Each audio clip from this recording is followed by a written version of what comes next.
Hello everybody, my name is Regan, this is Alex, and welcome back to PressPlay Studios, where today we are going to be reviewing episode 9, and yes, I know this is late, but who cares? It's out now. It's late, we have no notes, it's been a while since we've seen it. Let's go for it. Anyway guys, so today we're just going to be doing the standard review thing, you know how it is, and of course spoilers, but at this point, if we spoil the movie for you and you start complaining, that's not on us anymore, that's on you. Yeah. Movie review. Initial thoughts on the film. It's like a shoelace because it ties up all the loose ends. Funny. I liked it. Played up for doing ting. I mean, I'm not as far into Star Wars as you, but I still like it enough to... I respect the film. It was good. I definitely respect the film. A couple things in it was a bit... Yeah. I don't think it has many plot holes as people like to believe. I feel like that's just a bit of sequel hating. And I know that's weird coming from someone who is also a prequel hater because of the rankings I put at the films. But at this point, I'm just alienating myself from the rest of Star Wars. I'm just sitting here with my original trilogy going. I actually did enjoy this film, and I think what makes this film better is it makes Episode 7, in retrospect, a lot better, because it's definitely a follow-on film from Episode 7 more than Episode 8. Oh yeah, you could cut out Episode 8 and be happy. And you still get a large sum of the plot. I think I just got to say it right now. What's your opinion on Rose getting 1:37 or whatever she got screen time? Okay, Rose is a character, quite annoying, and no one really liked her. But the thing is, I feel bad for the actress. It's the same thing with Jar Jar, though. Because Jar Jar's voice actor is actually a really talented voice actor. But he got so much ridicule for the Jar Jar role, same with Hayden Christensen playing as Anakin, and now he's like a hero in the Star Wars fandom because everyone likes the prequels now. Yeah. I liked what they did with her character, even if she wasn't on there. Like, they said it wasn't intentional that she was off script so much, but she fits the side character role. Yeah, no, it's much better now. If she was a side character, I don't feel many people would be mad. But because Episode 8 forced her into that main character role, and her as a main character, you're just sick of 5 minutes in, if that. Oh, yeah. So, keeping her under 2 minutes, and she still has a fair amount of plot relevance, at least, when it comes to the movie. Like, the amount that she should have. Yeah. So, I like the way they did Rose. Not quite to redeem the character, but they didn't need to, so I'm happy with that. Yeah. And credit to the actress. The plot of the film is pretty simple to sum up. The first half, or first 3/4 mostly of the film, is sort of a hunt and gatherer for the ancient Sith world of Exegol, which is where Emperor Palpatine is piecing out. Kylo Ren is trying to stop Rey from getting there. According to Palpatine, Palpatine wants Rey dead, which we later reveal is the big movie reveal that Rey is indeed a Palpatine, not a Kenobi, like I suspected. Breathe in. Kylo Ren is trying to turn Rey to the dark side. Rey is trying not to turn to the dark side, and she's having some struggles with that because she's a Palpatine. She almost pulled a Luke Skywalker. She was a lot more dark side than I feel like Luke was. Because Luke lost his temper, but he was able to control himself before he did. No, like but he cut off the hand of Vader, but he could have killed Vader in that moment. Well, Rey, another big part of the film is Chewie's death. Where Rey uses Force lightning on the transport that Chewie has been captured on, trying to pull it back down to the surface, and that's sort of like a hint into the Palpatine connection.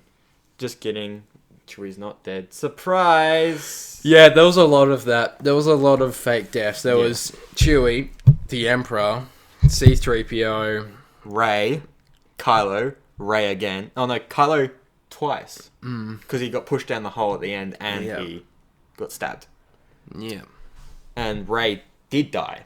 Yeah. She actually died. And then Force magic. Yeah, Force heal became a lot more than I would have liked. Really. I liked that they did kind of foreshadow it with the snake. Yeah, they're like, oh shit, someone's about to die. Force heal. Yeah, and a lot of people have been saying that's raised the plot hole with the prequels with how Anakin wasn't able to save Padme. However, if you keep in mind that Anakin wasn't just in it to save Padme, he was in it for power because, or at least he got consumed by the thought of power, because he does expressly say to Padme, who he's trying to save, we can rule the galaxy. Yeah. I have the power to kill Palpatine now. So, I feel like that kind of clears up that plot hole a bit. So most of the plot, Rey's a Palpatine, Kylo ends up turning to the light side, not because of Rey, but because of his father, which I really like. And they brought Harrison Ford back not as a Force ghost, so we cannot confirm that he is Force sensitive. Something that's it was just a live in infamy thing. forever. But it was a memory. The memory of what Kylo did in Episode 7, killing his dad, repeated itself instead of, he yeeted the lightsaber into the sea. Yeah. A thing I thought of after was, instead of him yeeting, he could have kept that and then sort of kind of used it. And you could have seen like slight color differentiation throughout. And then when he dies, Rey could have inherited that kyber crystal, made her own lightsaber, and then made the kyber crystal white. I would have liked that white lightsaber. That would have been cool. But that was my thought of how that could have gone. So she could have kept his kyber crystal instead of somehow getting her own somewhere. Who knows where it's from. Because we did get confirmed, a lot of things were confirmed actually by the visual dictionary to this film, that Starkiller Base was in fact Ilum, which is sort of like the main kyber crystal place, which is kind of explains a lot because Ilum's core was a giant kyber crystal. And that's why the beam was so powerful for Starkiller Base. Still angry that they made another planet killer. And Kylo keeping his lightsaber could have still worked with the story it was. Like when he was fighting the Knights of Ren, they would have known to get rid of the lightsaber when fighting him. So they could have surrounded him, knocked the lightsaber out, then his bad hands, and then... I actually like that scene though, because I'm just getting back to that scene. Throughout the entire film, the one thing... that's the Han Solo inside of the Just, you gonna do anything? I love that shrug. That was such a good shrug. Oh, and when he jumps into the thing and grabs the chain, he's like... Ow. Ow. Just trying to get back to that scene. It's one thing they did keep from Episode 8. One of the few things they did was the... I can't remember what's the exact term they used for it. It's not something that I can remember seeing, but they're sort of like two parts of the same Force thing. I'm not sure what's the actual... They use something starting with D. I can't remember. Dyad? A dyad, yes. That's what you're... Dyad, that's what I'm trying to think of. A dyad in the Force. Something I hadn't actually heard of before. I'm not sure if it is something in Legends or not. But that's why they were joined in Episode 8, which was a major plot point. But they use it in some very interesting ways in Episode 9, because it's not just talking anymore. Yeah, they're literally moving stuff between the two spaces. Each other's environments when they're not there. Because they're combined in the Force, and usually they're fighting, because that's how couples do. Yeah. Getting into that get into that later, as we are both mad. I feel like I'm a bit more mad than you about that, though. Yeah, no, honestly, because I was in the theatre going, no, and you're just there like... I was there just laughing at you going, no, I knew it would be happening, so I'm just like... You were prepared for it, I was not. I thought JJ would be on my side, but he wasn't. Anyway, so they did some nice things, and of course they had the lightsaber, back. Yeah, and the shrug. And then Rey dies because Emperor Palpatine ends up absorbing their Force energy, which is something from Legends, something that Darth Nihilus was very well known for, Force Drain. Pretty much should have killed them and brought him back to life, because at this point, it's not said how he brought back, but it's pretty implied that cloning plus Sith magic. Yeah. That's not the actual Palpatine's corpse, it's another clone that, because of the dark side, is pretty much a corpse, because the dark side's just corrupted everything. He doesn't have the life force to magically make it a living body, and so that's why he becomes back alive when he, vacuum cleaners these two children. I said children, they're like 20, 25. Yeah. But, so... And how old's he, though? Oh, he's in his hundreds. Well into his hundreds. But, so... After most of the movie is finding Exegol, the entire Resistance goes to Exegol, which isn't a lot of them. Finn... They take down the nav tower that gets sent up to a ship, because all of the ships that you see in the trailer are like stuck together on Exegol's planet. Yeah, because of Exegol, the atmosphere. Yeah, they can't take the instruments used to take them upwards is interrupted by the atmosphere. Therefore, they need a signal tower. Why they only have one signal tower for entire fleet? Who knows? Why raise the entire fleet at the same time? Also another thing, because you could see how compacted they were and made them very easy to destroy. And you saw in the end scene when all the ships come in, one ship leads to like a domino effect and 4 or 5 go down. Yeah. And that was just a stupid thing. So the Resistance comes, their hope was all lost, and then here comes Lando in the Millennium Falcon with the Ghost in the background. The Ghost. Yep. I was still hoping we'd see Ahsoka, which didn't. Ahsoka is confirmed. She's in the movies, but only Yeah, as a voice. definitely as the voice. She's in the voices, but we didn't see her. I even waited. The second time I went and watched, I waited to go through all the credits. And Yeah. I saw all the voices listed. It was like I saw a thing that Anakin, said- Qui-Gon, Ahsoka. It was Yeah, I remember. It's Anakin, Qui-Gon, Ahsoka, both Obi-Wans, a Yoda, Luke. Luminara, Unduli, Luke, Adi Gallia. Yeah, there was like Ahsoka three and Kanan. weird. Yeah, Oh, Luminara. Kanan as well. Kanan was there. Okay. He said something about the Jedi. The Jedi lies her strength. One interesting thing: Ezra Bridges' voice was not heard. And Oh, we did hear he would Kanan. still be. He alive. could still be alive because we don't know where he is exactly at this time. He could still be in the unknown regions. We are reportedly getting a follow-on series from Rebels, which I would actually like if they kept it on the Yeah, I season saw a 4. picture of that. He was like old and had a beard. Yeah, I haven't seen anything about that actually. I'm not sure if it's just a rumor at this point or if it's actually happening. But I'd love to see Thrawn again. Yeah. I want to see my bluey boy. Okay, so the plot of the film is quite similar to episode 6, but not like episode 7, episode 4. Joined. Yeah. You get similar feels out of it. Palpatine eventually dies thanks to Rey. You know, I'm not the Sith, I'm all the Jedi, blah, blah, blah. Rey... Now, Kylo does... Oh, I keep saying Kylo. Ben ends up dying because he sacrificed himself to save Rey, who dies. Save Rey, yeah. With the Force heal. And they share a lovely little kiss. They share a Reylo-confirming kiss and then dies. You know, get the kiss from the girl you like and then peace out of this world. Yep. And then the ending scene is Rey burying both Luke and Leia's lightsaber when it's confirmed that Leia's got some Jedi training, which I thought wasn't a thing from the old... I can't remember which novel series it was, said that she didn't. Whatever. So she buries those lightsabers at the old sand hut, which we haven't seen since episode 4. Yeah. And then says to a random traveler that I'm Rey Skywalker, which means that the Skywalkers in blood are dead, but in name are not. And she's now got a yellow lightsaber, which we are still trying to figure out if it is double-sided or not. Yeah. I would like it to be. I could also see it not being.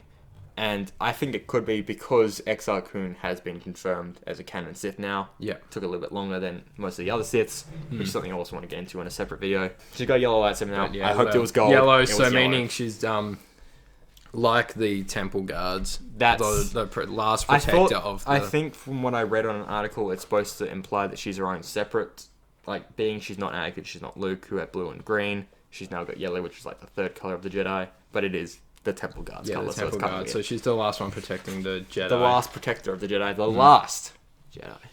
I do find the movie does jump around a lot, especially in the beginning. We Yep. see like a lot of planets very quickly, especially... Mustafar's there. That's something I was very surprised to see, actually. That side of Mustafar. Because the way that Mustafar's... Or I've always seen Mustafar is from this old book I used to have about the old canon Mustafar, was that the entire planet was lava. There was the Northerners and the Southerners. And the Southerners were the chunky guys. The Northerners were the spindly guys. They worked in the lava fields.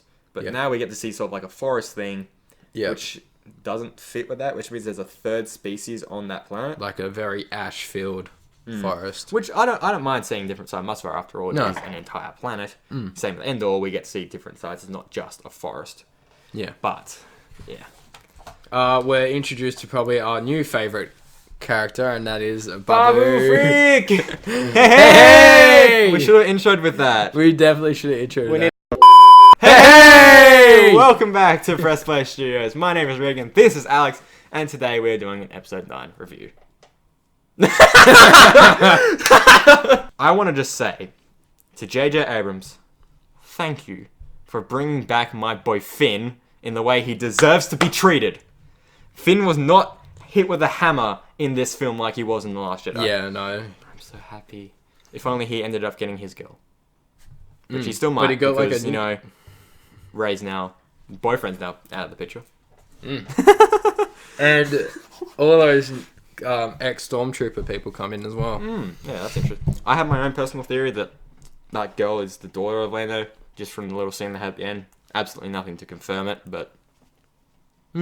We also could see like a series where they travel the galaxy, because it's like, let's find out where you're from, and I'd love that, because I actually like that new character. The Adventures of Lando and... Whatever her girl's name is. Whatever her name is, We don't really get it. Also, like, Rey and Poe's relationship. I feel like that's the type of relationship. Yeah. It's like, not quite sibling, but you can see how. Yeah, a lot of banter What'd you do to goes the on. Falcon? What'd you do to my droid? What you do to my droid? You said you dropped the tree on him. Why is the Millennium Falcon on fire? It's not on fire. It's a little bit. Oh, Poe's... what's his act? Poe's his quote-unquote performance girlfriend? at the end there when they've won that little scene where they don't have any lines whatsoever. It's done so well I for know. no lines. That's like It's an emotional scene for me. I mean, regardless of they're me like- looking for Ahsoka in the background. Yeah, no, I was 100% looking for it. That was all I was doing at that stage. We wanted to see I was Ahsoka. I was looking everywhere, and I'm like, oh, that'd be a good place to shop. Oh, that would be a good place Yeah. to shop. Oh, right there, yeah, right there. Just walk away. Yeah, didn't happen. It didn't happen, but I'm still happy because that scene was really good. And I also get to see the Poe giving me the Yeah, you wanna yeah, no, that raises an eyebrow. it was so. Well done. It was well done. Yeah. I give you the almighty double clap. That was a triple. So good that I said I'd give you a double and I gave you a triple. Wow. This movie is just full of fan service. It is. Oh, 100%. And I feel like it had to be because the fans were just pissed off after episode 8. Episode 8 And ruined it. and it ruined Solo because everyone was so mad that they started boycotting Solo for no reason. I don't understand why I would do that. Solo did nothing wrong to you. Last shit I did.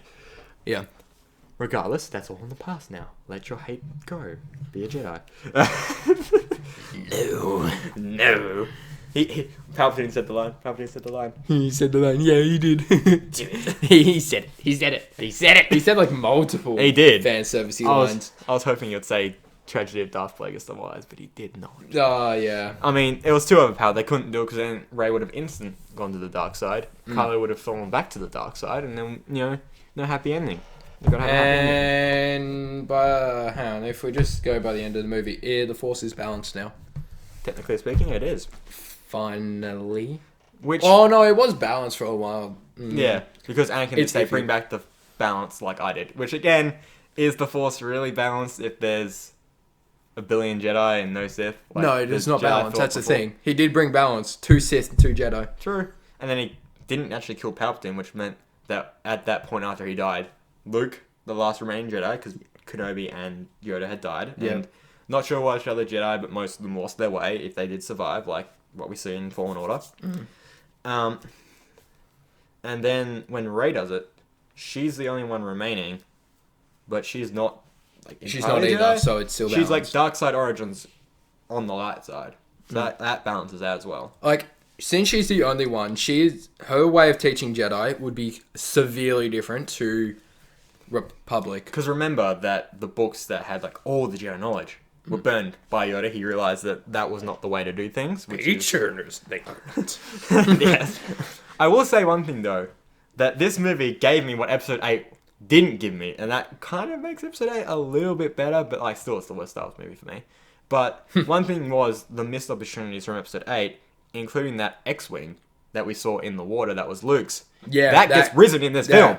That should have happened in Episode And 8. not only that, but Luke does it, so that's Yeah. like something else as well. I would have loved if he Rey did it raises- and Luke... Oh, yeah, that's true. Because he didn't raise it in... He didn't raise it in in, Episode 5. It was yeah. Yoda, his mentor, and now Rey's mentor did it. Yeah. Also, Rey's wearing Jedi robes in that scene.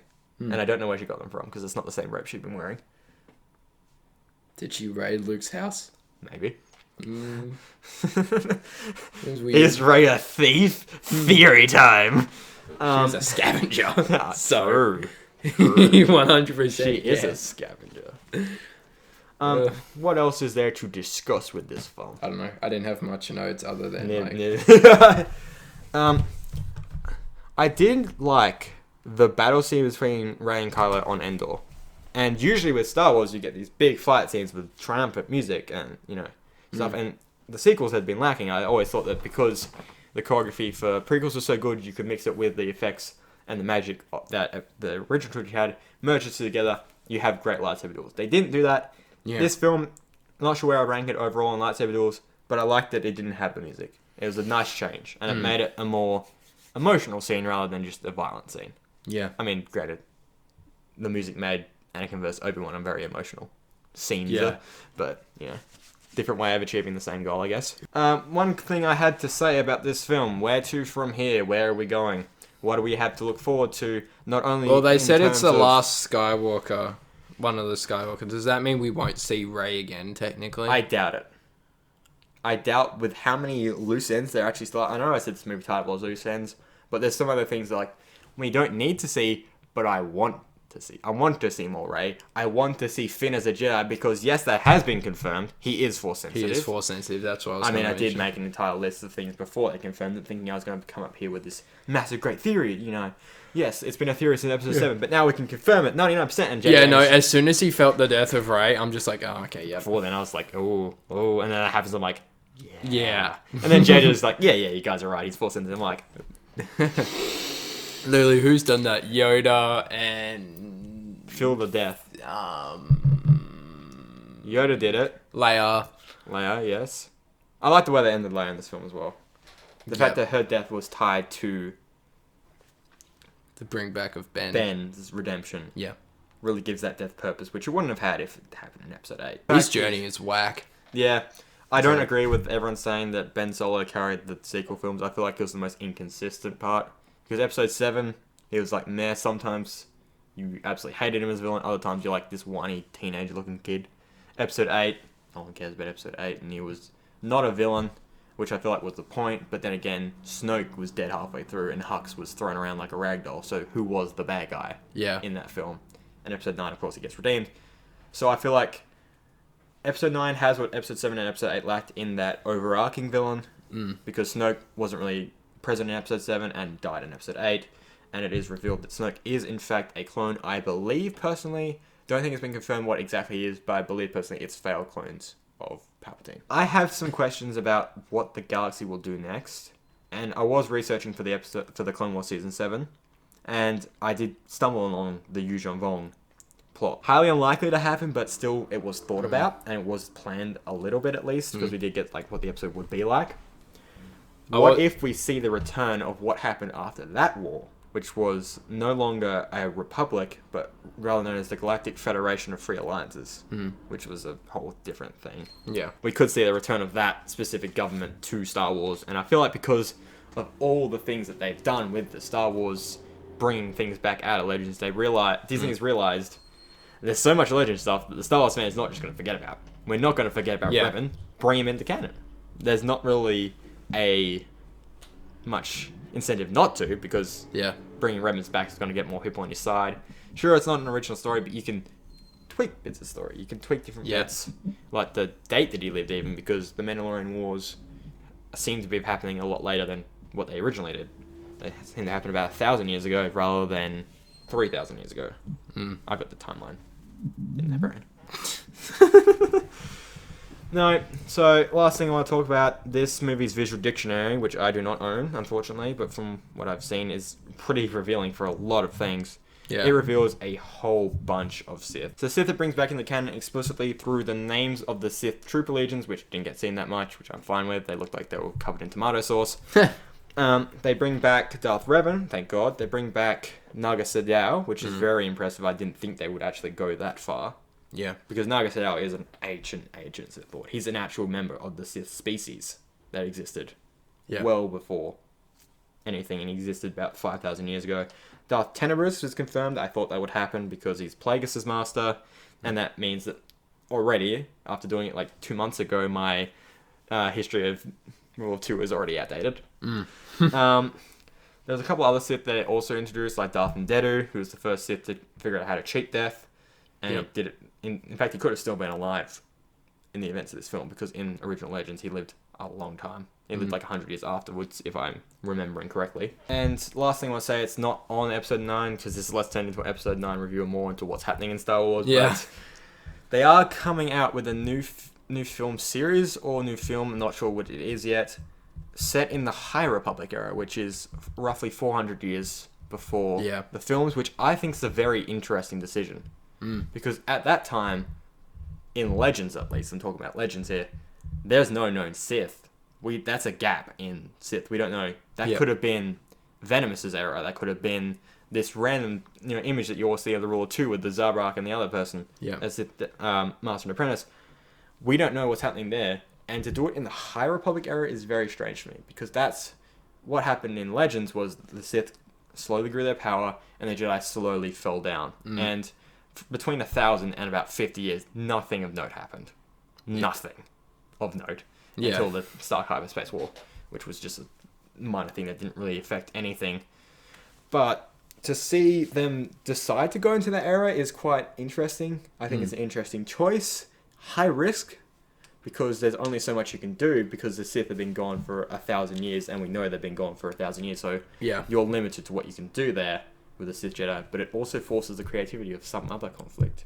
And they did say they're going to bring out some more Force religions, rather than just the Jedi and the Sith, which are the main ones, and we know of the Guardian of the Wills thanks to Rogue One, so they could keep going with that and go for some more. Yeah. It's just a big mystery at this point. Anyway, guys, I think we're going to leave this very messy, very poorly planned review there. If you guys somehow enjoy this, I would be, first of all, surprised, but also thankful. Anyway, guys, that is all for today, and that's a wrap.